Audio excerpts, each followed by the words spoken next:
الناس بداو يتزوجوا هاد الايام. اياكم ما كاين شي تخفيض وما قالوهاش لينا. وهادوك اللي كيقول لك الزواج خايب هما نفسهم اللي كيقول لك الخارج ما فيه ما يدار. وعروسه جديده في رمضان ناضت قبل المغرب ب5 دقائق وهي تقول لعدوستها واش كاين فاش نعاونك اخالتي، وهي تقول لها كون ود انت يا بنيتي راه الفقيه تعطل. وهذا واحد الراجل خطفت ليه العصابه ولده، اتصلوا بيه قالوا لي لا بغيتي نعطيوك ولدك عطينا 2 مليون. هو يقول لهم واش كتوكلوه؟ قالوا ليه اجه. قال لي واش كتشربوه؟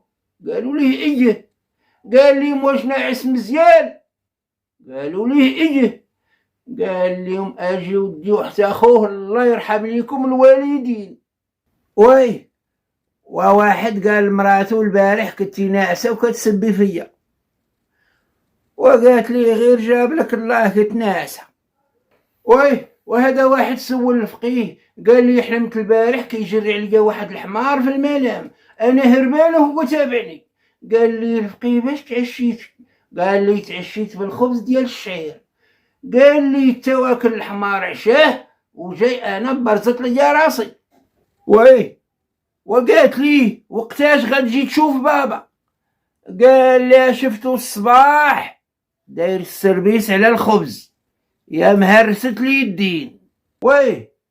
وجميع العلاقات كتبدا هو ماشي من داك النوع وكتسالي بالله يعطيهم مصيبه، الرجال كلهم بحال.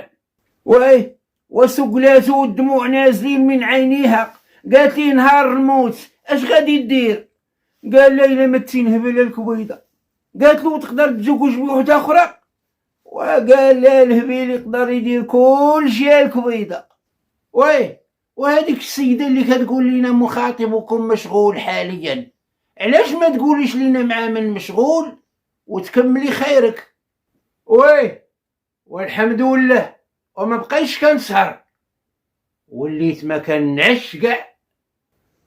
وشي مرات كنسمع الزغاريد في كلشي وكنقول مع راسي ياكم ما الكويدات خطبات. والناس ديال الطاليان والسباليون فاش كتبغيو تجيو للمغرب علاش كتقولوا يلا نهبطوا للمغرب وما كتقولوش يلا نطلعوا للمغرب؟ علاه درك المغرب جا في حفره. شتي ملي تلاقى مع ناس جداد في حياتك سولهم واش غتكملوا معانا ولا غتكملوا علينا.